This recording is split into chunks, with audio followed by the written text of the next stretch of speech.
channel, Archie Loves Winnie ASMR. I'm glad you've joined me again today. For today's video, we're going to be looking at some of my favorite Agatha Christie books. So sit back, relax, and enjoy.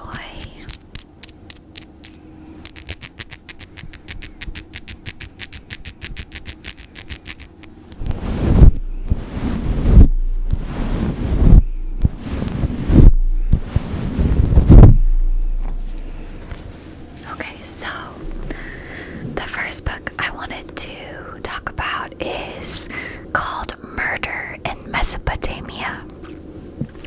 I'm gonna read the back to you while I tap on the book. I have arrived, said the note.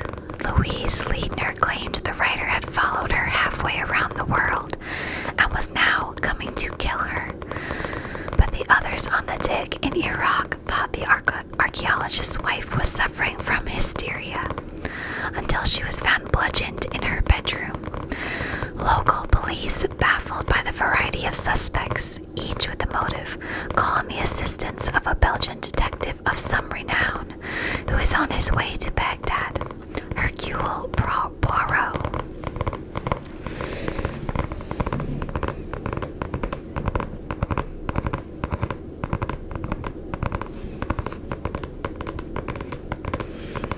It's kind of a boring cover, but I promise the book is really good.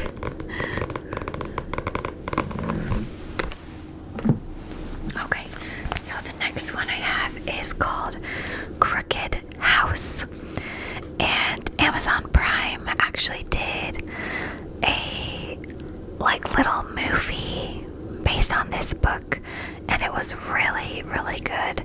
I would read the book first, but definitely check that out on Amazon Prime. I really enjoyed it. So, the Leonides were just one big happy family, living contentedly in a large gabled house in a select suburb of London. It wasn't until the death of Aristides Leonides that they discovered that one member of their family was a killer.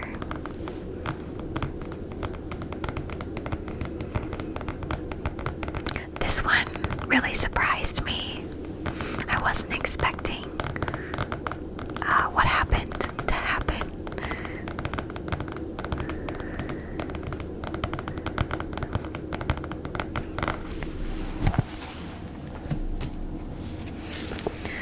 So the next book I want to talk about is called The Hollow. Lady Anne Cattell, intrigued by the criminal mind, has invited Hercule Poirot to her estate for a weekend house party. The Belgian detective's arrival at the Hollow is met with an elaborate tableau staged for his amusement. A doctor lies in a puddle of red paint. His timid wife stands over his body with a gun, while the other guests look suitably shocked. But this was no charade. The paint was blood, and the corpse was real, turning a pleasant country weekend into one of the legendary Poirot's most baffling cases. I like the cover art on this one. It just looks very 80s to me. 80s or late 80s, maybe early 90s. I get most of my books in general, but especially my Agatha Christie books at Half Price Books. They usually have lots of those there for me to find. I have a bucket list goal of reading every single book that Agatha Christie has ever written. She's just one of the best authors in my opinion. She's my favorite author. I just think her plots are very good. I love the storylines. I love her characters too. Her reoccurring characters characters like Hercule Poirot. She also has Miss Marple, Tommy and Tuppence. And then she has a lot of like standalone books too, but my favorite series is the Hercule Poirot series. According to interviews that Agatha Christie gave a long time ago, she actually couldn't stand Hercule Poirot by the end of like her time writing about him. It's kind of funny.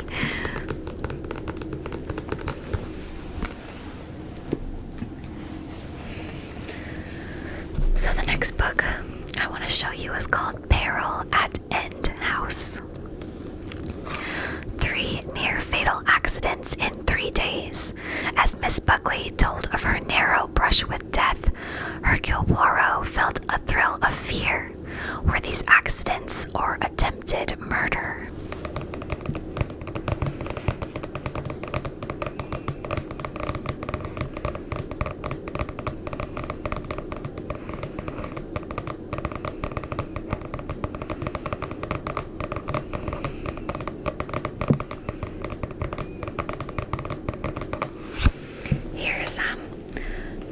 Hercule Poirot right here. He's famous for having a big handlebar mustache.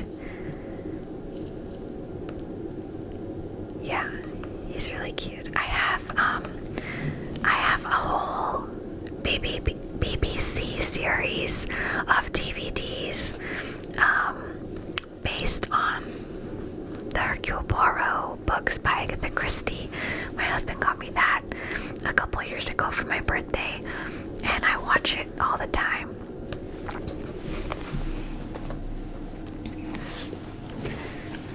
Okay, this one's called Sparkling Cyanide. This was published under a different name when it first came out. I don't remember what that was, but this is a different name than it was first published under. For some reason, a lot of Agatha Christie's books have been republished under different names.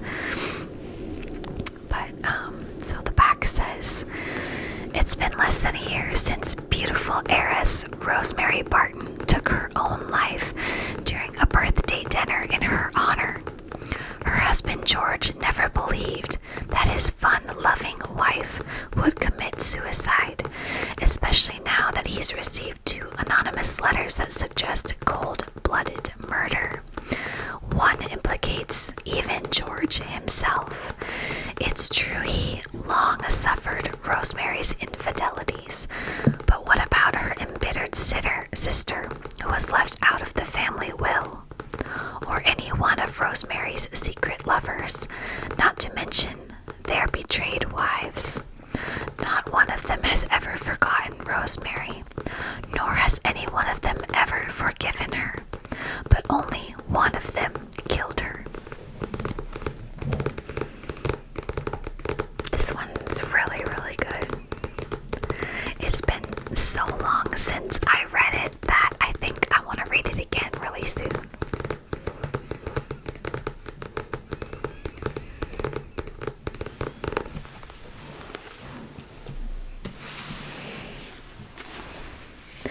This next one is called Cat Among the Pigeons. Cat Among the Pigeons. This is another Hercule Poirot mystery.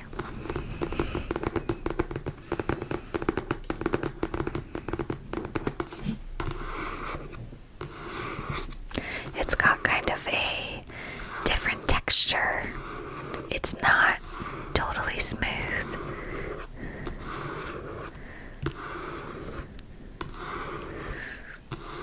I like the cover art on this one. It's very spooky, spooky, spooky, spooky. The house on here looks just like a house that's really close to where I live. And it has this extra creepy tree in the front.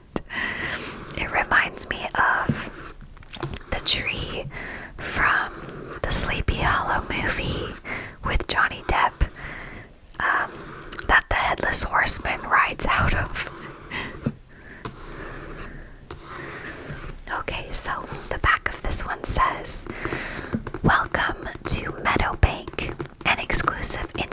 institution for privileged young ladies. A fine lot, a dangerous one too. First, a tyrannical teacher is found shot to death in the pavilion. Then an illustrious headmistress bites the dust, making it clear that someone has set out to scratch Meadowbank's respectable veneer. And who better than Hercule Poirot, a detective schooled in crime, to declaw the killer? I would really love if Amazon Prime made another little movie or miniseries out of this book. I think that would be really good.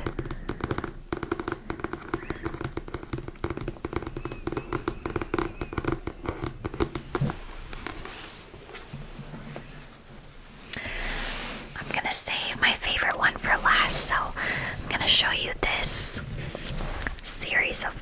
set of books. My husband got me this for Christmas a couple years ago from Costco. They had this whole little set of 4 of these books in hardcover, and I really love all of these ones. They made some good choices for these to be in a set together, so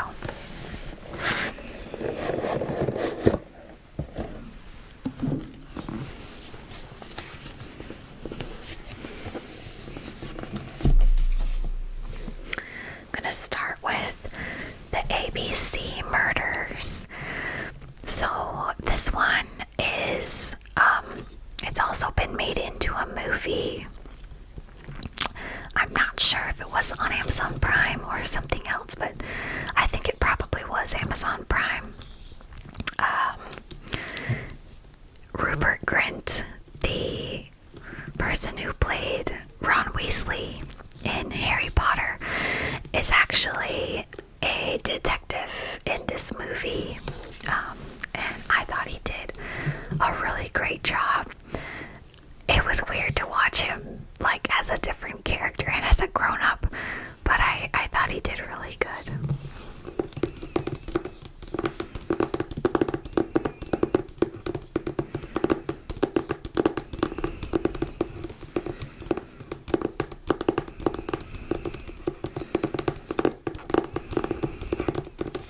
There's a picture of Agatha Christie on the back of this one.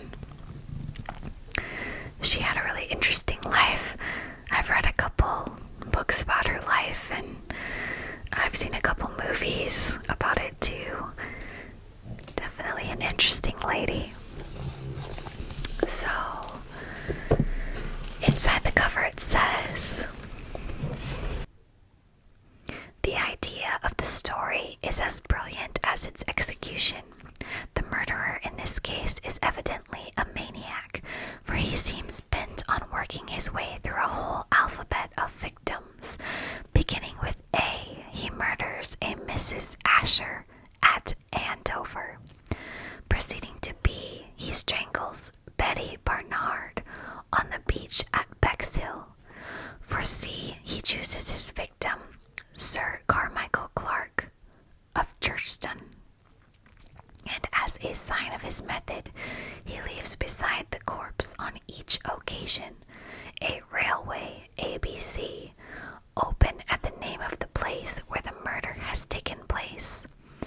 A, B, C.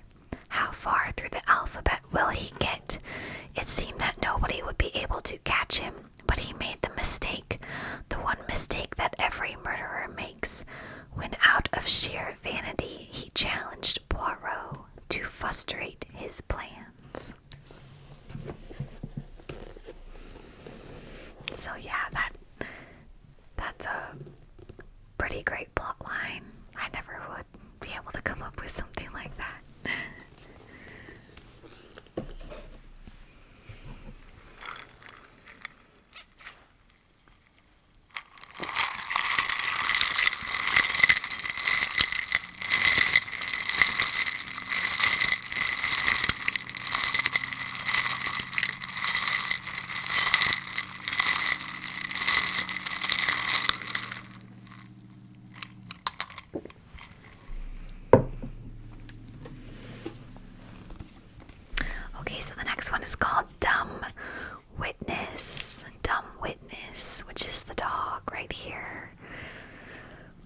course, you guys know I love this because of the dog on it. Definitely a really cute cover art. If it hadn't been for me, old Monseigneur Poirot would never have solved this case. Bob, the not-so-dumb witness. That's Bob, right there. The dog is Bob.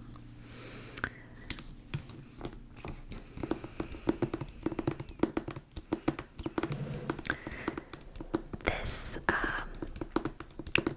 book, I'm pretty sure, was used as like a similar plotline to one of the Murder, She Wrote episodes where the dog is taught by a security guard to close a gate, which ends up being key in the murder in that episode of Murder, She Wrote.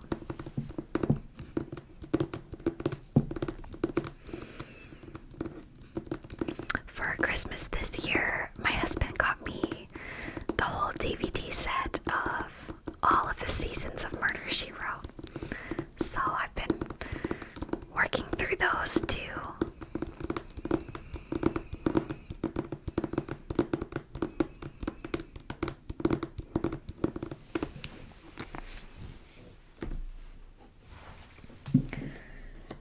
Okay, this next one is called The Murder of Rodger Ackroyd.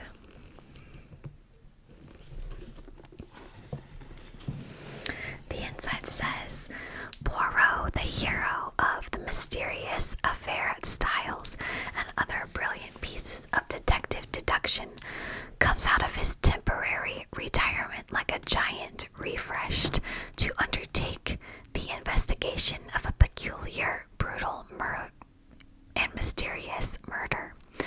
Geniuses like Sherlock Holmes often find a use for faithful mediocrities like Dr. Watson, and by a coincidence, it is the local doctor who follows Poirot round and himself tells the story. Furthermore, as seldom happens in these cases, he is instrumental in giving Poirot one of the most valuable clues to the mystery.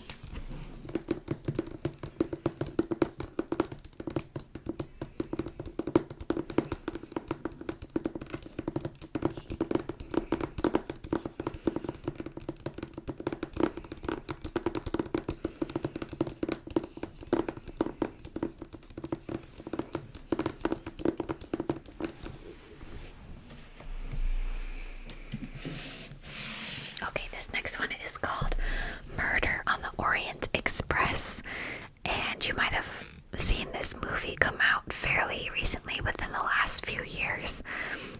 They remade it. It's been made into a movie, I think, twice before that. But this newest version was really good. I thought it was very good. It's slightly different to the book, but in essence, it's there, and I like the movie version as well as this version, but I would definitely read the book first. So the inside says, the famous Orient Express, thundering along on its 3 days' journey across Europe, came to a sudden stop in the night. Snowdrifts blocked the line at a desolate spot somewhere in the Balkans. Everything was deathly quiet. Decidedly, I suffer from the nerves, murmured Hercule Poirot, and fell asleep again. He awoke to find himself very much wanted, for in the night murder had been committed. Mr. Ratchet, an American millionaire, was found laying dead in his berth, stabbed. The untrodden snow around the train proved that the murderer was still on board. Poirot investigates. He lies back and thinks with his little gray cells. Murder on the Orient Express must rank as one of the most ingenious stories ever devised. The solution is brilliant. One can but admire again the amazing resource of Agatha Christie. I have to agree. This is definitely one of my favorite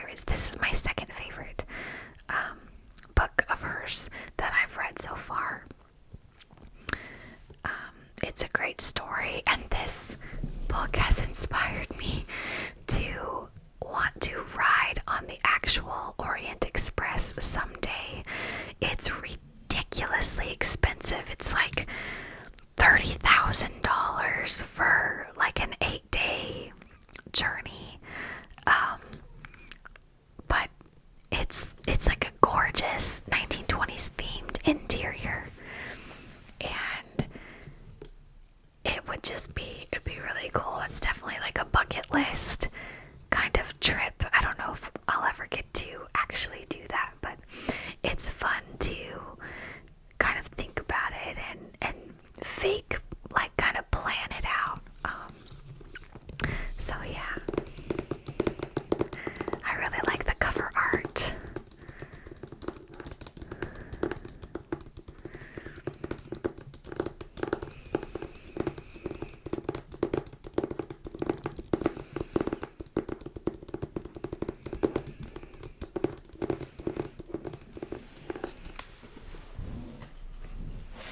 Okay, so this is the very last book that I'm going to talk about today. A lot of people had to read this for school. I actually didn't have to read it for school. I read it much later. I actually took this with me on our honeymoon, like 5.5 years ago, and I couldn't put it down. It was really fun reading on the beach. We went to Mexico for our honeymoon, so whenever I reread this book, I always think about being on the beach in Mexico on our honeymoon. But this is my favorite Agatha Christie book ever. If you can only read one, definitely let it be this one.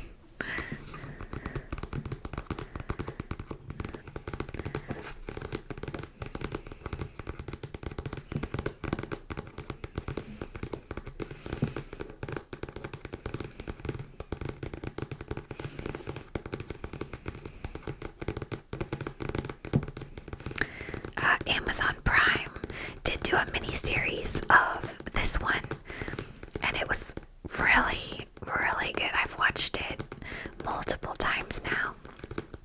Highly recommend.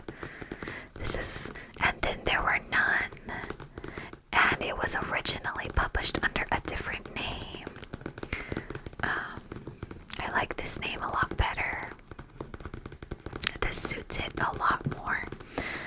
So the back says, 10 strangers are lured to an island mansion off the Devon coast by a mysterious U.N. Owen. At dinner, a recorded message accuses each of them in turn of having a guilty secret, and by the end of the night, one of the guests is dead. Stranded by a violent storm and haunted by a nursery rhyme counting down one by one they begin to die. Who among them is the killer, and will any of them survive? That was a good description on the back. I like that. I think I'm going to read this again too. It's very, very good, and each of the 10 people at this mansion have their own very interesting backstory, which you get to know through the novel. Definitely very, very good.